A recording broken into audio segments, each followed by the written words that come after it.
नमस्ते सदावत्सल्य मातृभूमि। हम लोग चर्चा करने जा रहे हैं स्वीडन की और संसार की सबसे ज़्यादा पॉपुलर चर्चित किताब जिसको मुसलमान पवित्र कुरान कहते हैं, उस पवित्र कुरान के अपमान को लेकर स्वीडन में एक घटना घटी। हालांकि मुसलमानों को लेकर यूरोप जिस प्रकार से जल रहा है, इटली ने जिस प्रकार से आदेश देने शुरू कर दिए हैं, इटली ने मस्जिदों के इमामों के इन्वेस्टिगेशन करने शुरू कर दिए हैं, इटली ने मस्जिदों में इमामों के अपॉइंटमेंट से पहले के बाद ही मस्जिद खोलने के आदेश कर दिए हैं। किसी भी मस्जिद में किसी को भी स्वतंत्रता पूर्ण रूप से नहीं है, उसमें कैमरे लगाने पड़ेंगे और मस्जिद खोलने से पहले सरकार से अनुमति लेनी पड़ेगी, कैरेक्टर सर्टिफिकेट बनवाना पड़ेगा, एफिडेविट देना पड़ेगा और जो लोग उसमें अटेंड करने वाले हैं उन अटेंडीज की भी अटेंडेंस लगानी पड़ेगी और आपको देनी पड़ेगी। ये इटली ने अपने यहाँ का कानून बनाया है। हालांकि जिस समय यजीदी बनाम अदर्स चल रहा था खाड़ी के देशों में, उस समय आपको याद होगा, अगर आप मेरा आज से 8 10 7 8 साल पुराना वो लेक्चर देखेंगे, मैं कोशिश करूंगा कि वो टीम निकाल कर नीचे उसमें कमेंट बॉक्स में लगा दे। उस समय मैंने कहा था कि जो फोटोएं छप रही हैं, फोटोओं पर जो जो जो खेल खेला जा रहा है, ये भविष्य में पूरे यूरोप को खतरे में डाल रहा है और यूरोप में ये संभव है कि सिस्टमेटिक तरीके से जानबूझकर आबादी कैसे बढ़े और कैसे यूरोप पर कब्जा हो कुछ इस्लामिक देशों के द्वारा। आज वो चरितार्थ होता दिखाई पड़ रहा है। यजीदियों को पहले मार कर फेंका गया, यजीदियों की पहले फोटोज वायरल की गई, उसमें ह्यूमन राइट का एंगल दिखाया गया था और ह्यूमन राइट का एंगल दिखाने के बाद मोस्टली यूरोपियन कंट्रीज ने अपने दरवाजे खोल दिए थे। कुछ कंट्री यूरोप के थे जिन्होंने अपना दरवाजा खोलने से साफ मना कर दिया था। हालांकि वो आज भी उसी बात पर अड़िग हैं और पोलैंड उसमें सबसे बड़ा देश है।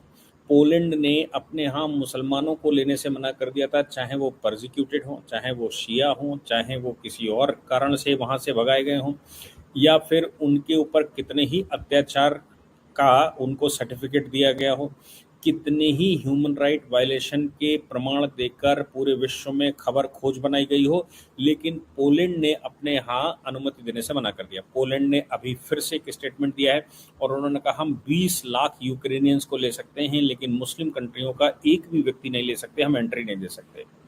जर्मनी का हाल आपने देखा, फ्रांस इस समय जल रहा है, सब देख रहे हैं और फ्रांस में मोस्टली वो बच्चे जल रहे हैं जो आज से 10 वर्ष पहले जिस समय ये सब कुछ चला था खाड़ी में, उन लोगों को शरण दी गई थी। वो 10 वर्ष पहले बच्चे, कोई 7 साल का था, कोई 8 साल का था, कोई 9 साल का था, कोई 5 साल का था और उनकी ही फोटो दिखाकर पूरे संसार को झकझोर कर रख दिया गया था और कहा गया था कि जिस प्रकार से मुसलमानों को मान रहे हैं, उनको शरण देना चाहिए, ह्यूमन राइट के एंगल से शरण देना चाहिए, मानवता के एंगल से शरण देना चाहिए।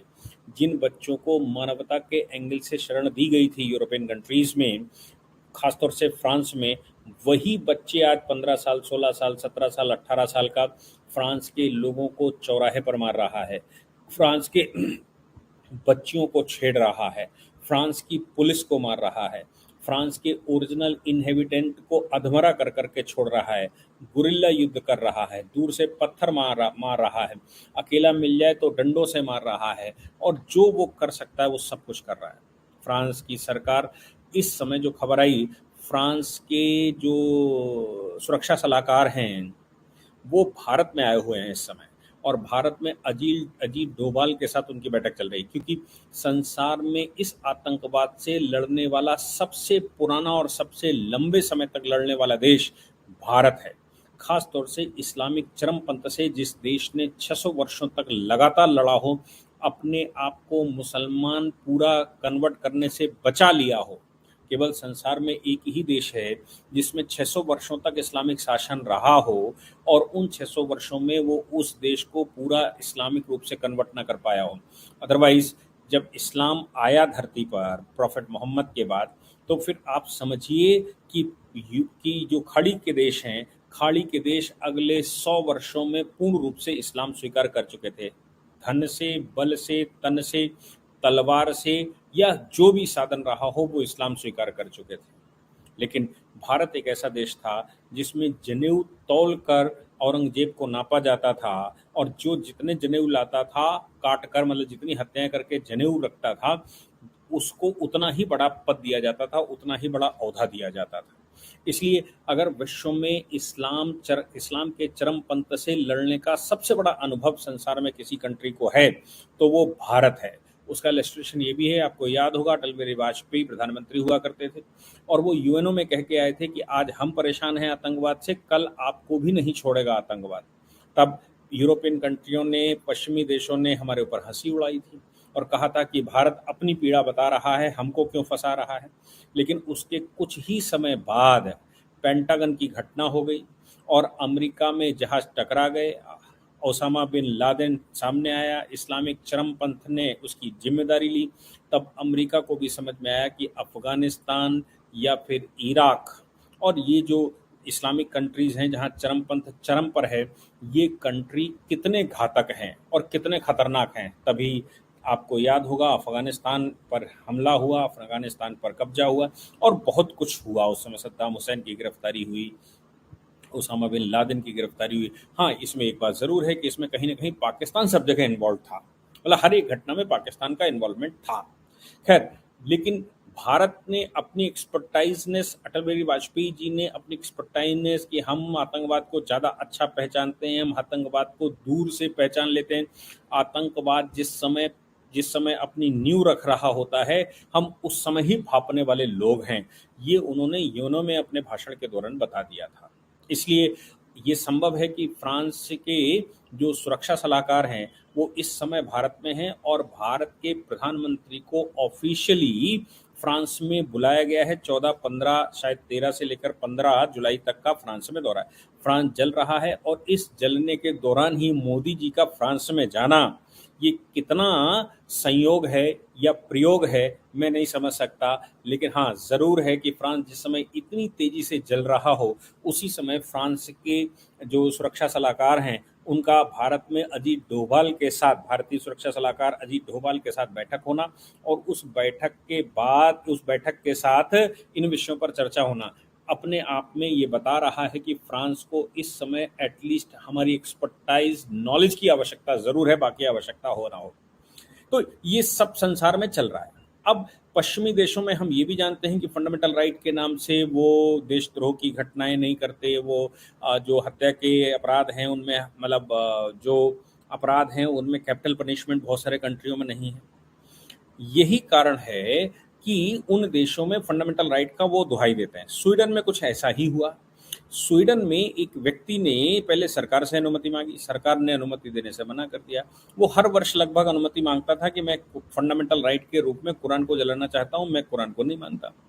सरकार ने अनुमति दी नहीं, वो कोर्ट चला गया। कोर्ट में उसने वहाँ के कॉन्स्टिट्यूशन का हवाला देते हुए कहा, हमें right to speech and expression है, ये मेरा फंडामेंटल राइट है और मैं कुरान को फॉलो नहीं करता। कुरान ने हमारे यहाँ बहुत बड़ी समस्या खड़ी करके रखी है, इसलिए कुरान को मैं क्रिटिसाइज करना चाहता हूँ और कुरान को जलाना चाहता हूँ। कोर्ट ने अनुमति देते हुए कहा, मतलब स्वीडन की बाकायदा कोर्ट ने ऑर्डर किया कि भाई स्पीच एंड एक्सप्रेशन यहाँ का फंडामेंटल राइट है और इसको नहीं रोका जा सकता, सरकार के द्वारा नहीं रोक सकते। नतीजा निकला कि उस व्यक्ति ने बाकायदा कुरान को आवाहन करके लोगों को बुलाकर उसको जला दिया। जलाने के बाद जब प्रतिक्रिया होनी थी, हम सब जानते हैं कि ये पहली घटना संसार की है जिसमें किसी को बुलाकर या अनुमति देकर कुरान को जलाया। वैसे कुरान की घटनाएं होती हैं, लेकिन इसका एक प्रभाव देखने को आया है। प्रभाव देखने को ये आया कि जब कोई चोरी छिपे जलाता था या चोरी छिपे कुरान के विषय में कोई बात कह देता था, तो मुस्लिम कंट्रीज उसका विरोध सही से करते थे और उन कंट्रियों पर दबाव भी बना लेते थे। हमारे यहाँ नूपुर शर्मा को आपने देखा कि कुछ भी ना कहते हुए भी उनके ऊपर दबाव बना लिया गया, सरकारी स्तर पर दबाव बना लिया गया, तमाम कंट्रियों ने दबाव बना लिया। ये सब कुछ हुआ। भारत सरकार ने भी नूपुर शर्मा को, मतलब बीजेपी ने भी नूपुर शर्मा को पद से हटा दिया, प्रवक्ता की सीट से हटा दिया, उनको अंडरग्राउंड कर दिया। भारत सरकार ने मुकदमा दाखिल करवा दिया, सुप्रीम कोर्ट हुआ, हमने सबने देखा क्या चला। अब ऐसी परिस्थिति में जब सरकारें मना कर रही होती थी और लोग चोरी छिपे जला देते थे, अपमान कर देते थे, तो फिर ऑर्गेनाइजेशन ऑफ इस्लामिक स्टेट्स उनको OIC उनको दबाव बनाता था उन देशों पर। लेकिन ये पहली घटना है जब न्यायालय ने आदेश किया कि हमारे यहाँ fundamental right to speech and expression में ये भी शामिल है। अब वो आदेश का पालन करना सरकार का काम है, तो सरकार को पालन करना पड़ा। नतीजा निकला कि वो फट गई या जल गई। अब जब इस ओआईसी की बैठक हुई तो ओआईसी की बैठक में सऊदी अरेबिया सहित सभी कंट्रियों ने क्रिटिसाइज किया। किसी ने स्वीडन के राजदूत को बुलाया, किसी ने अपने राजदूत को वापस बुला लिया, किसी ने संबंध तोड़ दिए, किसी ने कुछ किया, किसी ने कुछ किया। सबने अपने अपने हिसाब से जो वो कर सकते थे वो किया। किसी ने भाषणबाजी की, यहाँ तक कि बगदाद में प्रदर्शन भी हुए। लेकिन प्रदर्शन इतनी बड़ी घटना, संसार की पहली बड़ी घटना जो स्टेट ने कुरान को जलवाया हो, वो कोर्ट के ऑर्डर से कुरान जलाई गई हो और संसार में इतना रिएक्शन नहीं है, तो मुझे समझ में आया कि रिएक्शन इसलिए नहीं है कि पूरे यूरोपियन कंट्रीज में जो मुस्लिम तुष्टीकरण की वजह से या मुस्लिम एट्रोसिटीज की वजह से पूरा यूरोपियन कंट्री परेशान है। अपने यहाँ से मुसलमानों को कैसे निकाला जाए, इसके लिए वो हर भरसक प्रयास कर रहा है। यूरोप इस समय मुस्लिम आतंकवाद से जल रहा है। जिनकी उन्होंने मदद की है वही यूरोप को जला रहे हैं। जिनको मानवता जिनमें देखी थी वही मानवता को शर्मसार कर रहे हैं। ऐसी परिस्थिति जब चल रही हो और पूरा यूरोप एक सुर में एक सी भाषा बोल रहा हो और कोई देश मतलब बहुत बड़ी बात मैं कह रहा हूं, कोई देश अनुमति दे कि भाई चलिए आप जला सकते हैं, तो फिर आप इंडिविजुअली जलाते थे तो प्रेशर बना लेते थे क्योंकि वो पीछे भागते थे। लेकिन जब देश अनुमति देता है तो फिर ये समझ लीजिए कि अगर स्वीडन के खिलाफ कोई बड़ा एक्शन हुआ तो फिर ये निश्चित है कि पूरे यूरोप में उसका रिएक्शन दिखाई पड़ेगा, क्योंकि पूरा यूरोप इस समय परेशान है और भारत तो एक्सपर्टाइज है ही उसका। इसलिए ये संभव है कि स्वीडन की इस घटना के खिलाफ कहीं से भी कोई बड़े प्रदर्शन की, कुछ आगजनी की, स्वीडन में हमलों की ऐसी कोई बात, और जो सर तन से जुदा होने के फॉर्मूले निकलते थे, हजारों रुपया करोड़ों रुपया अनाउंस किया जाता था, सर ला कर दो, कोई घटना ही नहीं दिखाई दे रही है। अब इसमें दो बातें हैं। एक बात तो यह है कि भारत का भविष्य पुराण अपने आप में कहता था कि भाई इस्लाम का उदय कैसे हुआ और अंत कैसे होगा। कहते थे वो, ऐसा कुछ लोगों का कहना है कि भविष्य पुराण कहता है कि अपने आप लाने वाला तो कोई था, लेकिन ये अपने आप अपने कृत्यों से आपस में लड़कर मर जाएंगे और अंत हो जाएगा। दूसरी बात, मैं एक फिलॉसफी पढ़ रहा था, उनका ये भी कहना था कि इतने सारे 1,24,000 पैगंबरों की चर्चा की गई है। 1,24,000 पैगंबर, कुछ लोग 1,024 पैगंबर की भी बात करते हैं। 1,24,000 पैगंबर, आप सोच लीजिए कि एक पैगंबर की 300-400-500 साल तो चलता ही होगा एक पैगंबर। तो फिर इतने सारे 1,24,000 पैगंबर हुए, फिर प्रॉफिट मोहम्मद ने क्यों अचानक कह दिया कि भाई हमारे बाद कोई नहीं आएगा। इस पर विचार करने वालों ने विचार किया और उनका कहना यह है कि प्रॉफिट को ये मालूम होगा कि अब ये विधा बहुत दिनों तक नहीं चलेगी, हमारे बाद कोई पैगंबर अब हम नहीं भेजने वाले, अब तो अपने आप इसका अंत होने वाला है। अब उनका कहना ये भी है, और यही कारण है जब ये कहा जाता है कि प्रॉफिट के बाद कोई और प्रॉफिट नहीं आएगा, तो फिर उन्हीं प्रॉफिट की फिलॉसफीज को 1,500 नहीं 2,500 3,000 सालों तक उसी के आधार पर युद्ध होंगे, उसी के आधार पर असली नकली होगा। क्योंकि इस्लामिक कंट्री आपस में भी सिर्फ इसी बात पर लड़ रहे हैं कि असली मुसलमान कौन।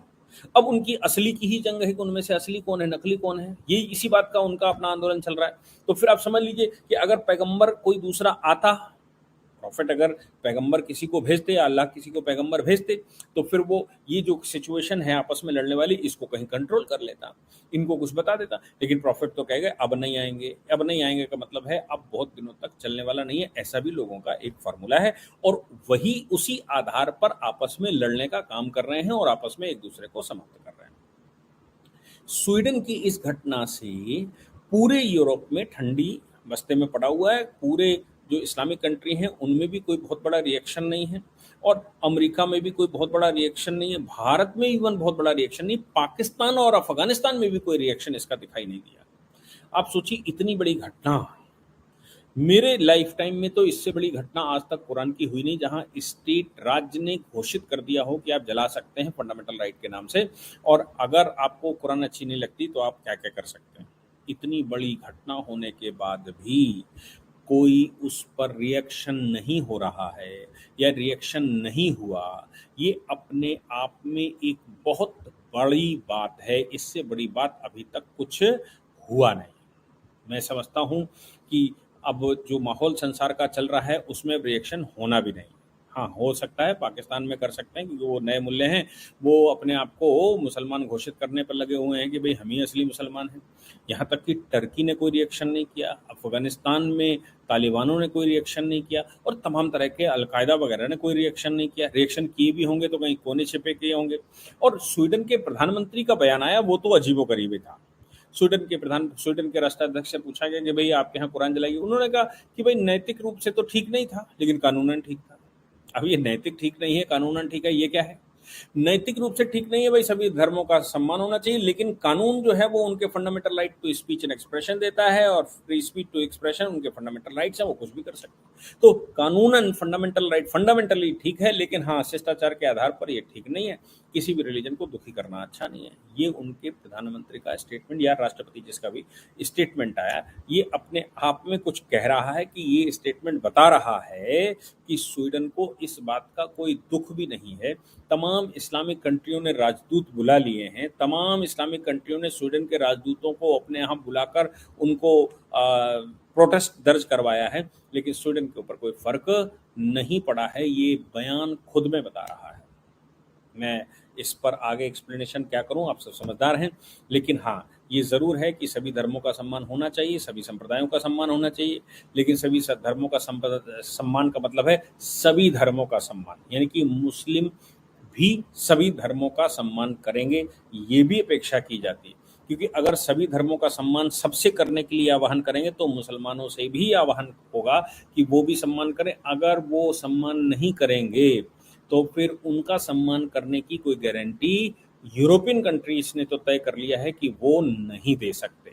यही कारण है कि उन्होंने ये अनुमति दी और उसके बाद उन्होंने पछतावा भी नहीं किया। आगे क्या होगा ये तो समय बताएगा, और कुरान का भी आगे क्या होगा समय बताएगा। हालांकि सऊदी अरेबिया ने ये घोषणा करी है कि जो आज के इररिलेवेंट प्रोविजंस हैं इस्लाम में, वो सबको ऑब्सोलीट प्रोविजंस को हम निकाल देंगे और उन ऑब्सोलीट प्रोविजंस पर अब आगे की पढ़ाइयाँ नहीं होंगी, आगे की शिक्षा नहीं होगी। उन्होंने जो विज़न 2025 रखा है, उस विज़न में भी उन्होंने भारतीय एजुकेशन रामकृष्ण को पढ़ाने की बात कही है। ये सब कुछ अपने आप में बता रहा है कि संसार का माहौल चेंज हो रहा है और संसार बदल रहा है। कब बदलेगा, कितना समय लेगा, ये तो ईश्वर ही बताएगा, लेकिन हाँ संसार बदल रहा है, ये समझ में आने लगा है। जय हिंद, जय भारत, वंदे मातरम।